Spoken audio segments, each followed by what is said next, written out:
Le jeudi 19 aux alentours de 13h30, j'allais déjeuner avec un confrère à Rivière-Sens. Et donc nous nous sommes attablés et nous avons vu quelqu'un qui s'est présenté accompagné de sa copine et qui est venu discuter avec deux jeunes qui étaient également attablés avec deux dames. Et donc ils ont discuté tout à fait normalement et 5 minutes plus tard, à notre grande surprise, nous avons constaté qu'il y avait un début d'altercation. Donc un monsieur qui par la suite s'est présenté comme étant, je crois, monsieur Cholette, Nicolas, a commencé à invectiver donc le monsieur qui était attablé, un monsieur de type antillais, en lui disant en créole, gérer problème à Madame Blanchard, gérer problème à Madame Blanchard. Il le lui a répété à plusieurs reprises.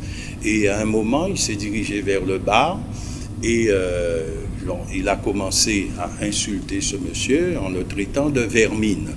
Et à ce moment-là, le jeune Antillais s'est levé et a été vers lui pour lui demander des explications sur les propos qu'il tenait.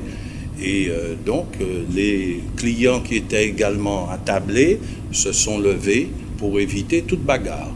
Donc ils se sont disputés et c'est à ce moment-là que ce monsieur qui s'est présenté par la suite comme étant donc monsieur Nicolas Cholette a injurié donc cet Antillais avec le mot le plus fort que nous connaissons et l'a traité également de vermine, de sale nègre, de fils de vieille négresse. Voilà, moi c'est ce que j'ai entendu. Et à ce moment-là, les esprits se sont un peu échauffés et il y avait d'autres clients qui sont intervenus pour éviter toute bagarre. À ce moment-là, le jeune homme s'est retiré. Moi, je suis resté attablé. Donc, je n'ai pas pu assister à la totalité de la scène. Mais je sais qu'à un autre moment, il s'est rendu sur une terrasse en contrebas et j'ai entendu qu'il était en train d'invectiver donc ce jeune homme à l'extérieur. Mais de là où j'étais, je n'entendais pas bien puisque je suis resté attablé. Toujours est-il qu'à un moment, mon confrère Maître Nirolep a averti monsieur, je crois que c'est Augustin. Il a dit à monsieur Augustin qu'il vient de voir donc ce monsieur autour de son camion qui était en contrebas. Et nous sommes sortis pratiquement tous en même temps et nous avons vu ce monsieur, voilà, sortant près du camion qui courait. Donc il s'est rendu dans une voiture rouge qui était un peu plus loin. Je crois que cette voiture était conduite par son ami. Donc c'est tout ce que j'ai pu voir. Et nous nous sommes rendus donc vers son véhicule. Et en ce qui me concerne, j'ai constaté effectivement que le pare-brise du camion était brisé, était cassé, donc à l'aide d'un caillou assez fort. Et donc tout de suite, ce jeune homme, M. Augustin, s'est plaint de ce que, voilà, on lui avait emmené sa boîte ou ses boîtes à outils, puisque c'est un camion, c'est une camionnette avec une benne, donc elle était vide à l'arrière et le pare-brise était cassé. Et c'est à ce moment-là que mon confrère a appelé la gendarmerie. La gendarmerie est arrivée, je crois, 3 minutes plus tard, en disant effectivement qu'il y avait un monsieur Cholette, Nicolas, qui avait porté plainte et qu'ils étaient venus voir un peu ce qui se passait. Et donc plusieurs témoins qui étaient présents ont tout simplement contesté cette version des faits et ont expliqué donc à la gendarmerie exactement ce qui s'était passé et que M. Augustin n'était pas l'agresseur, mais la victime.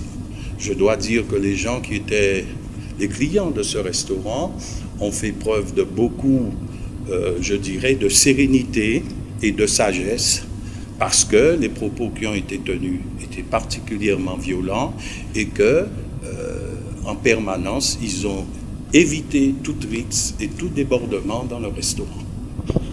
Quelle est votre position sur ce type d'événement, sur ce type de propos à l'égard d'une autre personne? C'est attristant, c'est offensant. Voilà, et ça peut donner lieu, je dis, à des réactions impulsives. Et c'est pour ça que je vous disais tout à l'heure là que j'ai trouvé que les clients, les gens qui étaient présents à ce restaurant ont fait preuve de beaucoup de dignité face à une telle agression verbale, puisque moi aussi je me suis senti concerné, puisque quand on traite quelqu'un de sale nègre, en fils de pute, des propos de ce genre, c'est particulièrement révoltant et ça peut donner lieu à des débordements. Et ces débordements ont été évités parce que, justement, ces clients ont fait preuve de beaucoup de dignité et de maîtrise. Vous avez été étonné justement de la maîtrise de ces autres clients qui étaient présents? Non, pas étonné. Non, j'ai trouvé que... moi, pour ma part, je connaissais quelques personnes. Il y avait M. Romero, il y avait également M. Christian Antenor-Abazac, vulcanologue bien connu de la place. Donc, ce sont des gens qui sont capables de faire preuve de maîtrise, quelle que soit la situation. Et donc, je vous dis que tout le monde a essayé de gérer cette situation dans les conditions qu'on connaît. La preuve, c'est qu'il n'y a pas eu de débordement et que, mon Dieu, ça ne s'est pas trop mal terminé, puisque ce monsieur, visiblement, il en voulait, puisqu'il a effectivement, j'ai entendu un moment, et je l'ai entendu dire qu'il était Nicolas Cholette, et qu'il pouvait, en quelque sorte, revendiquer le fait qu'il n'allait pas donc avoir de problème par la suite. Voilà, donc c'est révoltant. Vous vous étiez déjà retrouvé face à de telles situations? Non, c'est la première fois. J'ai entendu cela, effectivement, quand j'étais scolarisé à une époque en région parisienne. Mais quand on est jeune, ça passe au-dessus. Mais là, qu'on puisse, dans un restaurant, tenir de tels propos, parce que cette situation a duré quand même pratiquement 10 à 12 minutes. Donc ce monsieur a quand même réitéré ses propos et c'est particulièrement révoltant. Voilà. Vous êtes représentante du collectif d'avocats qui s'est constitué suite à l'événement qu'il y a eu il y a quelques jours sur Basse-Terre. Quel est l'objectif de cette constitution? L'objectif de cette constitution, c'est d'avoir, comme dans tous les procès qui concernent la Guadeloupe, son histoire, les injustices et autres, il y a toujours un groupe d'avocats qui se lèvent et qui viennent à la défense d'un des leurs. Quelles sont les actions que vous allez mener, justement? C'est d'abord un collectif d'avocats. Donc nous allons faire de la procédure et nous allons défendre M. Augustin. Ça, c'est sûr. Parce que nous considérons qu'en réalité, ce qui est arrivé, cet incident regrettable, prouve bien que la question raciale en Guadeloupe n'est pas réglée. La question raciale liée notamment à l'esclavage, parce que les insultes raciales sont toujours accompagnées de relations avec l'esclavage. Donc nous disons que tous ceux qui disent arrêtez de parler de ça n'ont pas encore compris justement qu'ils ont tort. Parce qu'il faut qu'on en parle, parce qu'il faut qu'on déconstruise les Guadeloupéens pour les reconstruire face aux préjudices que l'esclavage a pu faire subir aux populations de génération en génération. Parce que si ceux qui sont descendants des propriétaires d'esclaves, portent encore les stigmates de l'esclavage, puisque naturellement, ils sont appelés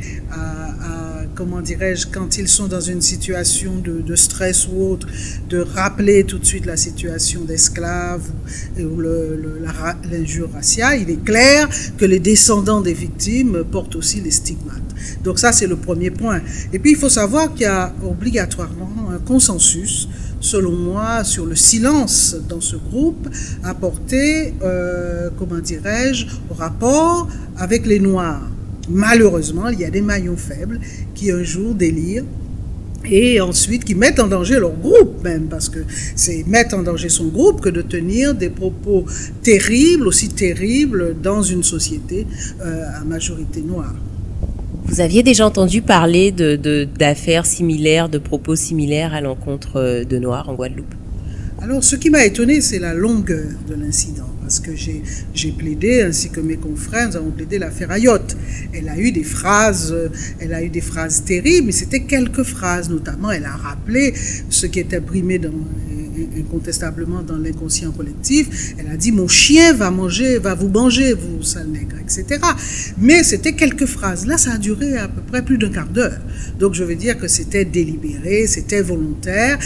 Les propos, en fait, c'était des propos enracinés dans la personnalité de cet homme. Et il a dit ce qui est imprimé en lui, et ça vient de très loin. Ce qu'il a dit, en fait, ça vient de très loin et malheureusement, c'est encore une réalité dans ce pays. Alors, il a transgressé le code qui consiste à faire silence et en fait, voilà, actuellement, on sait quelle est la situation réelle dans ce pays des différents rapports parce que, en fait, le silence permet la coexistence des communautés. Et à partir du moment où on transgresse ce consensus de silence, eh ben, évidemment, il y a beaucoup de problèmes qui se posent. La réalité est là face à nous et évidemment, les avocats sont en première loge pour pouvoir défendre un des leurs et défendre en plus des grands principes. C'est une affaire qui tourne maintenant depuis quelques jours sur les réseaux sociaux. Est-ce que depuis, vous avez eu d'autres personnes qui se sont manifestées? Est-ce que vous avez d'autres histoires qui vous ont été rapportées? Absolument, absolument. J'ai été fort étonnée même sur mon cabinet. Des clients qui ont écrit, envoyé des mails pour dire « mais j'ai vécu une situation similaire, mais bon, ça n'a pas eu de suite, ou je n'ai pas osé porter plainte, etc. » Maître Nirolet a reçu aussi beaucoup de témoignages. Et puis les gens qui ont pu entendre la scène veulent absolument témoigner, dire « voilà, nous n'avons pas peur », parce qu'il y a aussi la question de la peur qui se pose, nous n'avons pas peur et nous voulons absolument témoigner parce qu'il faut que ça cesse. Et là, en fait, cet incident nous renvoie à nous-mêmes parce qu'il faut se dire qu'est-ce qui fait qu'à l'heure actuelle, on puisse encore nous traiter comme cela? Eh bien, je vais vous dire, peut-être qu'en réalité, c'est le fait que nous ne soyons pas unis autour de ce crime qui devrait objectivement nous réunir, c'est-à-dire l'esclavage. Vous avez entendu toutes les insultes, toutes les réactions contre la fameuse lettre de Joël Ursule, et malheureusement, ça renforce obligatoirement l'autre, qui se dit, bon ben voilà, ils ne sont même pas unis autour d'un crime aussi effroyable, donc ça les renforce et ça les légitime. Donc ça veut dire qu'aujourd'hui encore, il y a énormément de travail à faire pour conscientiser les gens et leur permettre d'avancer, d'évoluer. Absolument, puisque on est, vous savez, c'est comme si vous aviez une plaie que vous n'aviez pas soignée et qui s'est fermée toute seule. Mais elle est là, elle est sourde. Et à partir du moment où nous n'acceptons pas de reconnaître qu'il y a obligatoirement un préjudice qui est lié à l'esclavage et ensuite à tout ce qui a pu se passer dans ce qu'on a appelé la République coloniale, il est évident qu'on n'acceptera pas de reconnaître qu'il y a lieu de nous déconstruire sur beaucoup de points et de se reconstruire. L'aliénation, elle est là. La pensée dominante de l'autre que nous avons intégrée, c'est-à-dire la fameuse violence symbolique chère à Bourdieu, elle est là. Nous la vivons. Alors chacun la vit à des degrés différents.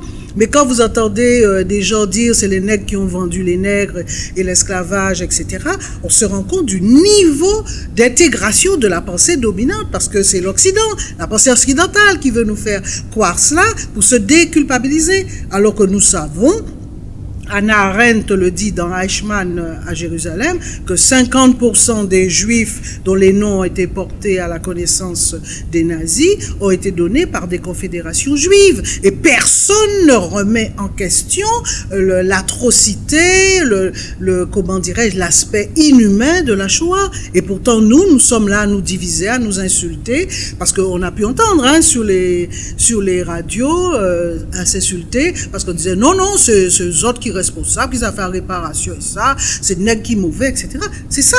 Et pour ça, on dit la pensée de l'autre. On ne dit pas notre propre pensée. Parce que l'esclavage et la traite négrière, c'est un crime d'abord contre le logos. Et c'est en cela que c'est un crime spécifique. Donc concrètement, dans les jours, dans les semaines à venir, qu'est-ce qui va être fait par le collectif? Est-ce qu'il y aura des plaintes déposées? Qu'est-ce qui va être fait concrètement? Nous allons renforcer la plainte spontanée qui a été faite par M. Augustin. Et il y a aussi tous les témoignages qui vont arriver petit à petit. Il faut qu'on sache qu'en Guadeloupe, il y a encore une vraie problématique raciale et qui est là, qui est sourde. On fait comme si elle n'existe pas. Les communautés ne vivent à côté l'une de l'autre, mais ne vivent pas ensemble. Et c'est cela que nous voulons faire. En fait, Mandela disait, on a libéré les prisonniers, il faut maintenant libérer les geôliers. Eh bien, je crois qu'on a ça à faire aussi. Non seulement à nous libérer nous-mêmes, mais à libérer les geôliers. Et vous n'avez pas peur des représailles, puisqu'on parle du pouvoir blanc, entre guillemets, on parle de pas mal de choses. Est-ce que vous n'avez pas peur de représailles ou que tout simplement cette affaire passe une fois de plus sous silence? Alors les représailles, par rapport quoi? Aux avocats?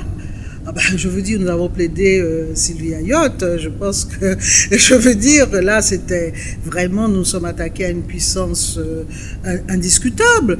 Pourquoi? C'est notre métier. Je pense que quand on est avocat, on sait qu'on prend des risques. C'est facile d'être derrière son bureau et de traiter que d'affaires de créances ou de dettes. Nous avons un rôle à jouer dans notre société qui est celle aussi de faire avancer les idées et de faire changer la mentalité, l'approche des Guadeloupéens par rapport à eux-mêmes. Et c'est ça notre rôle. Moi, c'est en tout cas, c'est ce que nous pensons, nous, de notre fonction. D'autres ont d'autres visions de la profession d'avocat, mais c'est la nôtre et je pense qu'elle est belle. Et la possibilité que cette affaire passe, comme d'autres, peut-être, aux oubliettes? Ah ben, nous allons nous battre pour que ça ne se passe pas. Parce que vous vous rendez compte, pour ce jeune artisan, si sa plainte n'aboutit pas, mais c'est là qu'on crée le désespoir. Et c'est là qu'on crée le ressentiment. C'est ça qui est dangereux. C'est pour ça qu'il faut qu'il sache qu'il est dans un état de droit et que maintenant il a droit à la parole. Quelle a été votre position dans l'affaire qui a eu lieu il y a quelques jours sur Basse-Terre? Alors d'abord, j'en étais le témoin direct.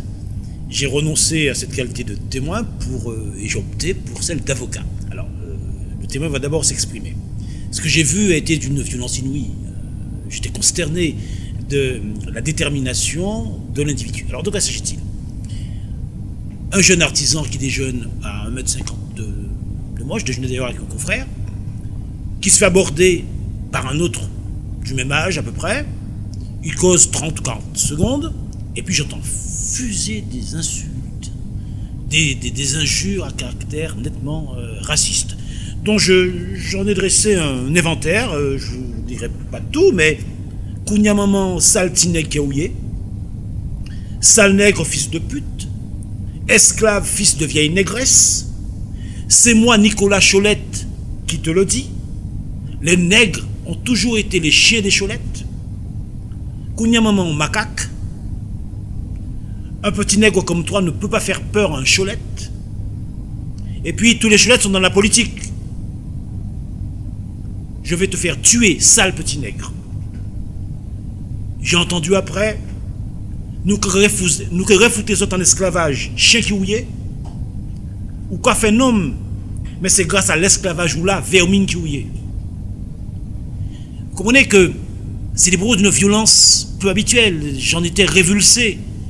Et voilà pourquoi j'ai d'abord tenté de calmer M. Augustin. Et je peux dire que, parce que j'y suis parvenu, M. Cholette a échappé au pire. Donc, de quel fait, précisément, avez-vous été témoin à l'extérieur du restaurant? Écoutez, quand j'ai vu la voiture rouge dans laquelle avait pris place M. Cholette revenir, c'est moi qui ai alerté M. Augustin en lui disant « Ton gars, il revient ». Et je ne vous cache pas que ce que j'avais à l'esprit, c'était peut-être que l'agresseur était parti se munir d'une arme. C'est pourquoi j'ai prévenu M. Augustin. Et nous sommes sortis. Et pour éviter tout incident, je suis sorti le premier. Voilà pourquoi j'ai pu voir M. Cholette sortant de derrière la voiture qui pressait, juste stationnée juste devant le camion de M. Augustin, et je l'ai vu lâcher un gros caillou dans le caniveau, dont les gendarmes ont d'ailleurs pris une photo. Donc, vous êtes ensuite redescendu sur la région pointoise. À quel moment est-ce que vous avez décidé de vous positionner en tant qu'avocat de M. Augustin? Ah ben immédiatement, j'ai dit à M. Augustin, ça ne sert à rien de suivre ce monsieur sur le terrain de la violence, déposer plainte contre lui. Et il m'a dit, je n'irai pas m'embarquer dans un procès. Et là, j'ai rigolé, je lui ai dit, mais si, allez-y, il y aura des gens pour vous soutenir. C'est à ce moment-là que je lui ai révélé ma qualité d'avocat. Et il m'a demandé immédiatement si j'acceptais d'être son conseil. Mais compte tenu de l'ampleur de l'affaire, de la dimension de l'affaire, j'ai considéré que ce n'était pas l'affaire de M. Augustin contre M. X ou M. Y, en l'occurrence M. Cholette, mais que c'était bien une affaire de conscience et à laquelle, nécessairement, un certain nombre de confrères devaient être associés. Et naturellement, j'ai pensé en premier lieu à mon confrère Evita Chevry. Donc là, concrètement, qu'est-ce qui va être donné comme suite à cette agression à laquelle vous avez assisté et pour laquelle vous êtes positionné? Alors d'abord, c'est le procureur qui est aux manettes. Il y a une plainte qui est déposée, ça sera à lui de nous dire ce qu'il veut faire. Il est bien évident que la procédure pénale, les seulement de ressources, pour qu'on ne laisse pas totalement faire à sa guise. Hein, donc nous serons vigilants, nous serons attentifs, nous suivrons pas à pas les diligences de la gendarmerie, de la brigade de Gaubert qui est chargée de cette enquête, mais dans le même temps, nous ne serons pas impressionnés. Alors pour votre gouverne, sachez que la famille dont relève ce triste individu a jugé utile, semble-t-il, de déposer plainte contre moi pour diffamation, alors qu'elle sache qu'elle est attendue de pied ferme. Et que, hélas, dans ce pays, s'il y a encore des gens comme eux qui existent, il y a aussi des nègres qui ne sont pas décidés à s'en laisser compter. Est-ce que vous avez une attente particulière au niveau des autres Guadeloupéens, au niveau des réseaux sociaux? Quelle est la mobilisation que vous auriez aimé avoir au-delà de ça? Alors je veux vous dire, Madame Ursule a fait une lettre au président de la République française. Elle a été vilipendée. Je ne me croyais pas si bien inspiré lorsque j'avais eu à m'exprimer sur son initiative et à la saluer. Eh bien, vous voyez, l'histoire, elle est comme elle est. Elle n'a pas tardé à faire de moi un témoin direct des choses même que Madame Ursule voulait dénoncer. Alors, il y a de beaux esprits dans notre pays. Ils raisonnent comme résonnent souvent les corps au creux. Ils raisonnent fort. Et ils sont allés jusqu'à dire que nous parlions de choses dépassées. C'est des gens omnubilés par l'inauguration d'un édifice dont j'ai cru comprendre qu'il allait s'appeler le Memorial Act. Vous me direz si je me trompe. Eh bien, on porte témoignage, de mémoire de choses passées. Or, nous sommes au cœur du sujet. Et cet individu nous a ramenés à la triste réalité historique de notre pays. Et Maître Chevry l'a dit tout à l'heure, il ne s'agit pas de choses dépassées, c'est un combat actuel. Et ce combat-là, dans lequel nous entendons nous engager, que nous entendons mener.